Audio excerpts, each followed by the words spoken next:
Kekayaan penghasilan Indonesia masuk ke negara 20 ekonomi raksasa dunia dan masuk nomor 1 negara terkaya se-Asia. Tapi faktanya di lapangan, rakyatnya Indonesia ini masih bingung mencari pekerjaan dan banyak orang yang tengah kesusahan, jauh tertinggal dari kemakmuran Malaysia. Kita ulas di video ini, dan apakah kita harus mencontoh negara jiran kita, Malaysia?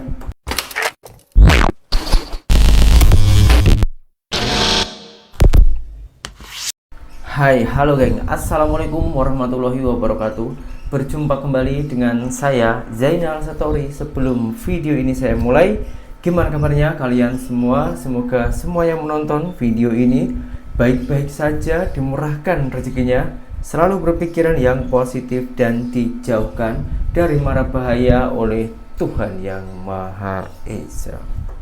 Saya sebagai orang Indonesia sejujur-jujurnya bangga dengan kekayaan Indonesia, sumber daya alam dan lain-lainnya. Sebetulnya Indonesia ini sangatlah kaya, sangat geng. Akan tetapi kenapa baru-baru ini sangatlah viral di Indonesia, yang ada tak kita kabur aja kabur aja dulu, yang maksudnya karena pening, karena sudah tak tahan dengan program-program di Indonesia. Banyak warga-warga Indonesia yang pintar, yang pandai, yang kaya itu lebih memilih bekerja ataupun berpindah ke negara jiran-jiran kita, termasuk ke Malaysia dan juga Singapura. Itu karena sistem di Indonesia, karena di orang itu merasa, meskipun ada salah satu menteri Indonesia yang mengatakan warga Indonesia tak mungkin nak keluar ke negara lain. Negara lain itu pasti mempunyai undang-undang. Kalau tak kaya-kaya sangat, tak mungkin, tak mampu orang kita Indonesia pergi ataupun pindah ke negara lainnya. Tapi faktanya hari ini menurut data saja sudah 1.000 lebih, baru berapa hari saja orang Indonesia yang pintar, yang cerdas lebih memilih ke negara lainnya. Nah, yang baru-baru ini yang mau saya bahas yaitu soal kekayaan Indonesia. Indonesia sumber daya alamnya itu sangatlah luar biasa, dan kekayaan itu sebenarnya kalau kita bandingkan dengan Malaysia tak kalah Indonesia. Tapi kemakmurannya itu kita jauh tertinggal daripada Malaysia. Karena saya sendiri tuh merasakan di Malaysia sana, sebagai rakyat kecil itu makmur sangat dari segi pendidikan, kesehatan, fasilitas, harga-harga minyak, sembako ataupun biaya hidup di sana itu sangatlah sesuai. Sementara dari data ekonomi, Indonesia ini lebih kaya. Ini ada salah satu cigu Indonesia yang dulunya itu bangga sangat dengan negara kita. Tapi setelah tahu fakta apa yang dia utarakan, kita simak dulu videonya. Sepertinya bukan katanya-katanya lagi, tapi memang faktanya Indonesia itu memang kaya. Mari saya tunjukkan. Masuk ke dalam daftar 20 ekonomi raksasa dunia. Berpenghasilan tertinggi di Asia Tenggara itu mencapai 1,49 triliun dolar. Lihat yang lain itu cuma sampai ke miliaran dolar, bukan triliunan. Hanya Indonesia yang mencapai triliunan dolar. Ini penghasilan Indonesia. Tapi sayang, 1000 kali sayang, kekayaan itu tidak bisa dinikmati oleh masyarakat Indonesia. Kenapa? Nyangkutnya di mana? Cobalah pikir. Seolah-olah korupsi ini suatu kenormalan. Nggak bergetar lagi jiwanya buat melakukan itu. Kayak udah normal aja gitu, udah biasa aja karena sering maling gitu. Sistem sudah rusak dari awal. Makanya ke atasnya tuh nggak ada yang bagus lagi. Dari awal kita tuh sudah mempunyai darah koruptor. Kalau sistemnya benar, alirannya benar, orang-orangnya yang benar, pastilah dinikmati oleh seluruh penduduk Indonesia. Penghasilan Indonesia ini, penghasilan alam raya Indonesia ini pasti dinikmati. Minimal itu 30-40 juta per kepala. Kalau cara mengelola negaranya betul ya. Tapi sangat disayangkan bahwa karakter koruptor ini sudah tertanam sejak dini bagi kita. Jangan menyangkal Kita aja sering kali kadang-kadang korupsi. Contoh, waktu itu saya pernah ngajar di Stikes. Nih, tahu betul gimana karakter anak-anak Stikes. Uang kuliah 4 juta, 5 juta itu sudah dikasihkan dari kampung. Ternyata nggak sampai ke kampus. Dibelikan ke tab, dipinjamkan ke pacarnya yang polisi, yang tentara itu. Pas orang tuanya dipanggil, kita lihat kondisi orang tuanya. Orang tuanya pakai sandal jepit dengan kaki yang sudah retak-retak. Kelihatan sekali kalau dia tuh bekerja keras selama ini untuk menghidupi, berharap anaknya bisa jadi perawat, bisa jadi bidan. Allah wa agih pitih dari kampung bu, sebesar 4,5 juta, ndak sampai ke kampus do bu. Acaranya tuh nangis orang tuanya, ditipu anak sendiri. Orang tua yang kerja keras saja bisa ditipu, apalagi orang lain.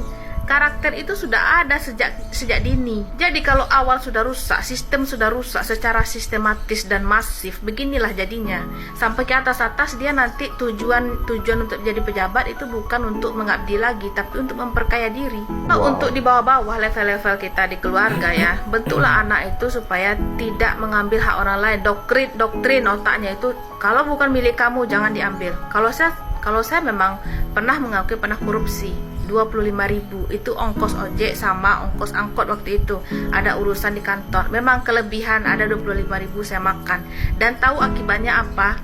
Uang saya kemana-mana perginya lah, nggak ada berkah hidup. Itu baru 25.000 loh. Untuk di level bawah, kalau saya sarankan mendoktrin anak, kalau bukan milik kita jangan diambil. Kalau untuk yang sudah terlanjur, yang udah korupsi triliunan, yaitu eksekusi mati solusinya. Nggak ada yang lain lagi, eksekusi mati. Cikgu ini mengajarkan kita dan anak-anak kita untuk mengajarkan sejak dari dini, jangan pernah mengambil hak milik orang lain. Takutnya nanti kalau dia orang sudah pandai, sudah dewasa, dia orang malahan menjadi para koruptor. Nah, kakak ini saya akui, ini seorang cikgu yang cerdas. Awal-awalnya dia ini buat video konten hanya mengambil mengambil berita yang sekilas saja, seperti konten-konten kreator di Indonesia saat ini. Dan yang ditunjukkan oleh kakaknya ini, dampaknya ini para konten-konten kreator Indonesia langsung mengulasnya sesuai dengan data. Memang data-data itu Indonesia memang negara kaya, tapi faktanya kita sendiri sebagai rakyat kecil ini masih banyak yang tengah kesusahan. Banyak orang-orang Indonesia yang bekerja ke luar negara. Tak payah jauh-jauh lah, kepada jiran kita saja yang serumpun, Indonesia dan juga Malaysia. Berapa ramai orang Indonesia yang bekerja di Malaysia? 5 juta lebih kurang, 5 juta orang Indonesia bekerja di sana. Dan yang legal itu baru berapa persen saja, yang kebanyakan itu ilegal. Karena susahnya mencari pekerjaan untuk bertahan hidup di Indonesia ini, dia orang rela menjadi TKI ilegal ke negara jiran kita, Malaysia. Itu yang pertama. Yang kedua, dari SDM kita ataupun EQ kita ini, banyak yang mengatakan Indonesia ini yang kaya semakin kaya, yang miskin semakin miskin. Kita ambil contoh macam artis-artis Indonesia, mentality orang kaya di Indonesia. Apa yang diorang lakukan? Menunjukkan kekayaannya kepada publik, kepada masyarakat kecil. Menunjukkan harta, mobil-mobil mewah, rumah-rumah mewah. Macam mana perasaan rakyat kecil tengok hal-hal yang macam itu? Kalau iman kita tak kuat, maka rela lakukan apapun demi mendapatkan apa yang diorang tunjukkan. Sangatlah berbeda dengan yang ada di Malaysia ataupun orang-orang kaya di Malaysia. Orang kaya-kaya di Malaysia itu senyap. Mana ada orang yang nak tunjukkan harta-hartanya macam itu. Karena dia orang juga berpikir orang kaya harusnya lebih berakhlak, lebih sopan dan lebih menjaga, karena harta itu adalah titipan dari Allah Subhanahu wa Ta'ala. Di video berikutnya saya akan menunjukkan deretan orang kaya di Malaysia. Itu ada 7. Oke, nggak usah berlama-lama, langsung simak saja videonya. 7. Datuk Kamarudin Meranon. Usahawan yang berumur 58 tahun ini merupakan seorang graduan di Universiti Michigan dan pernah mengambil jurusan sarjana muda sastra sains dan Sarjana Pentadbiran Perniagaan. Datuk Kamarudin merupakan pengasas kepada jenama penerbangan AirAsia bersama Tan Sri Tony Fernandez dan merupakan CEO kepada Tune Group. Dalam satu temuan bersama Suhan Channel, beliau menceritakan bahawa beliau pernah diketawakan oleh rakan-rakannya ketika ingin membuka syarikat penerbangan. Kawan-kawan pun ketawa tu. Ketawa. Banyak orang tak percaya. Ya, tu. You fikirlah nak buat airline ni semua kata kau gila. Siapa sangka Datuk Kamarudin kini merupakan individu yang tersenarai antara 50 individu terkaya di Malaysia. Menurut Forbes, nilai kekayaan tertinggi Datuk Kamarudin yang pernah beliau capai adalah sebanyak 1 bilion 309 juta 931,201 ringgit 94 sen. Wow, kalau korang nak tahu, sebelum membuka syarikat penerbangan, beliau merupakan pengurus portfolio di Bank Arab Malaysian Merchant. Hebat kan? 6. Datuk Abdul Kadir Sahib, orang Melayu yang ke-6 terkaya dalam senarai ini, tersenarai antara 50 individu yang terkaya di Malaysia. Yang menariknya, beliau yang asalnya merupakan pengarah kejuruteraan kepada syarikat Serba Dynamic pada tahun 1994, kini merupakan individu yang memegang saham kedua terbesar syarikat itu. Beliau merupakan graduan di sebuah universiti tempatan, iaitu Universiti Malaya, dalam jurusan Sarjana Muda Sastra Ekonomi. Datuk Abdul Kadir Sahib yang berusia 71 tahun ini mempunyai nilai kekayaan sebanyak 1 bilion 497 juta 556,716 ringgit 55 sen. Apa yang mengagumkan faktau, kehebatan syarikatnya dalam bidang penyediaan perkhidmatan bersepadu bukan sahaja dipandang tinggi, malah juga menjadi ikutan di seluruh dunia. 5. Datuk Muhammad Abdul Karim Abdullah. Datuk Dr. IR Muhammad Abdul Karim Abdullah yang berusia 54 tahun ini merupakan pengasas kepada syarikat kejuruteraan minyak dan gas, iaitu Serba Dynamic Holdings pada tahun 1993. Beliau juga merupakan antara usahawan paling kaya yang termuda dalam list ini. Kalau korang nak tahu, sebelum membuka syarikat, beliau bekerja sebagai jurutera penyelenggaraan, tetapi beliau tidak gembira dengan kerjanya kerana terpaksa menghabiskan banyak masa dalam meeting. Betul-betul tak sangka kerana bosan dengan meeting, akhirnya beliau berjaya menubuhkan sebuah syarikat yang semakin terkenal di seluruh dunia. Graduan dari Universiti Teknologi Malaysia dalam Sarjana Muda Sastra Sains ini mempunyai nilai kekayaan sebanyak 1 bilion 689 juta 926,829 ringgit 11 sen dan tersenarai antara 50 orang yang paling kaya di Malaysia. 4. Tan Sri Azman Hashim. Dalam banyak-banyak tokoh dalam list video kali ini, tokoh ini adalah yang paling membanggakan. Sebab apa korang tanya? Tan Sri Azman Hashim merupakan antara orang Melayu yang mendapat anugerah di Order of Australia kerana jasanya ketika berkhidmat di sana. Beliau pernah menduduki peperiksaan senior Cambridge di mana beliau menduduki tempat pertama dan ditawarkan untuk menyambung pengajarnya dalam bidang perakaunan di Colombo Plan Scholarship di Australia. Usahawan yang berumur 80 tahun ini mempunyai nilai kekayaan sebanyak 1 bilion 745 juta 646,000 ringgit dan tersenarai dalam tangga ke-40 dalam 50 orang paling kaya di Malaysia tahun 2021. Dahsyatnya, beliau kini mengetuai perbankan M-Bank Group yang diasaskannya sendiri pada tahun 1976 dengan nama Arab Malaysian Finance Berhad, dan beliau juga mempunyai kepentingan dalam bank pelaburan ECM Libra RCE Capital. 3. Ahmaduddin bin Ahmad. Ahmaduddin bin Ahmad merupakan antara orang Melayu paling kaya dengan nilai kekayaan sebanyak 2 bilion 576 juta 906,000 ringgit. Beliau merupakan graduan dari University of Tennessee yang terletak di Knoxville dan University West Virginia dalam bidang sarjana pentadbiran perniagaan. Usahawan yang berusia 63 tahun ini merupakan salah seorang daripada pengasas syarikat pelabuhan di Pelabuhan Klang, iaitu Westport Holdings. Kalau korang nak tahu, beliau kini bukan lagi ahli lembaga di Westport Holdings, namun beliau tetap kekal sebagai direktur di sana. Syarikat beliau memiliki konsesi untuk beroperasi memperluas terminal kontena di Pulau Indah dan Pelabuhan Kelang yang akan berakhir pada 2054. Okey. 2. Tan Sri Syed Azman Syed Ibrahim. Yang nombor 2 ni special sikit sebab beliau sebenarnya merupakan bekas tentera ATM tau. Macam mana beliau boleh kaya?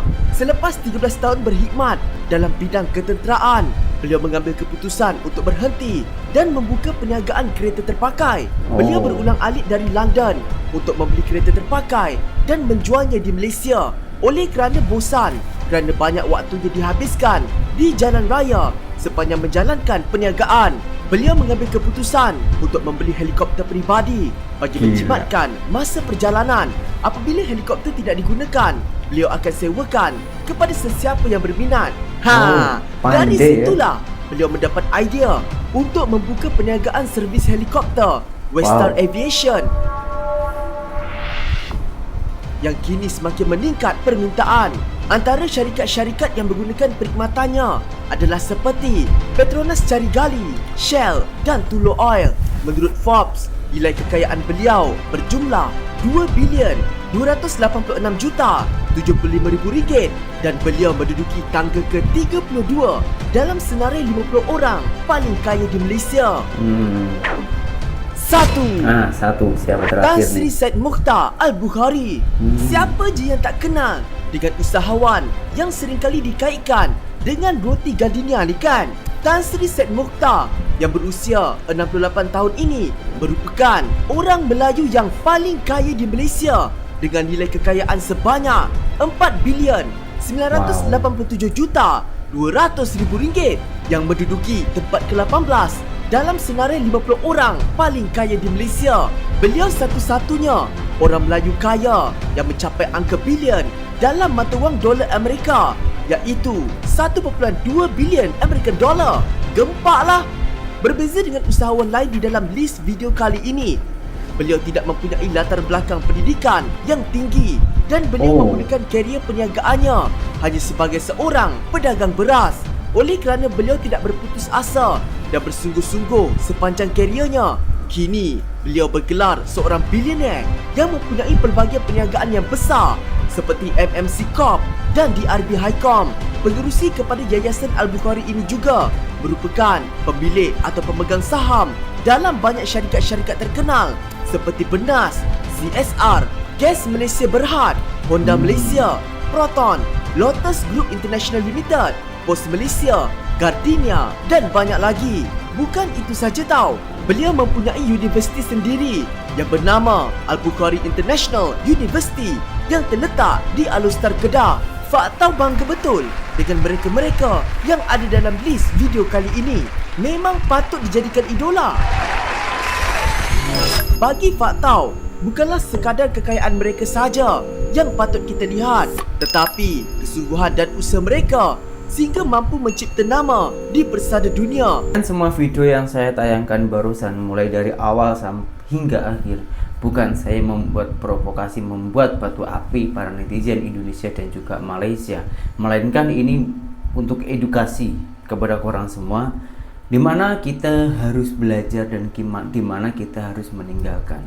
Yang pada intinya, apabila kita tengok hal-hal yang positif macam ini, kita harus lebih bersemangat lagi. Kita boleh mencontoh program-program yang berada di Malaysia dan lain-lainnya. Oh iya, satu yang belum saya bahas, geng, di video yang awal tadi ya, mohon maaf ketinggalan. Para koruptor di Indonesia ini memang merajalela ya.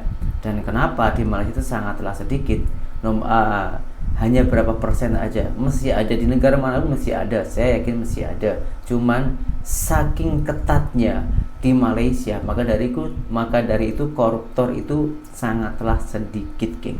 Coba bayangkan negara mana yang berani memenjarakan presidennya sendiri kalau bukan Malaysia. saya tak payah cakap lah itu presiden siapa, orang semua saya rasa juga sudah tahu karena dulu itu sempat viral bukan hanya satu Malaysia, bahkan di mana-mana ketika Perdana Menteri Malaysia ataupun Presiden Malaysia itu melakukan kesalahan garis miring koruptor, itu rakyatnya dan semua kekuatan Malaysia itu betul-betul gila, geng. Presiden pun boleh dipenjarakan. Jadi yang pada intinya di Malaysia itu, hukum di Malaysia itu tak boleh dibeli. Siapa-siapa yang melakukan koruptor semuanya itu akan disikat, dipenjarakan, masuk sel, dan juga dimiskinkan. Maka dari itu pejabat-pejabat ataupun pihak yang berkuasa di Malaysia itu sangatlah takut apabila melakukan koruptor, karena selain dipenjara, dimiskinkan, anak keturunannya pun di blacklist, tak boleh menjabat ataupun tak boleh mengabdi kepada negara Malaysia. Itulah ketegasan Malaysia. Sekali lagi saya ucapkan, dengan adanya video ini bukannya saya itu membuat pergaduhan antara Indonesia dan juga Malaysia. Kita harus belajar kepada jiran-jiran kita. Yang baik kita ambil, yang buruk kita buang. Karena kita juga masih harus belajar untuk kemajuan negara kita ini, yaitu Indonesia Raya. Sekian, terima kasih dari saya. Assalamualaikum warahmatullahi wabarakatuh. Bye-bye.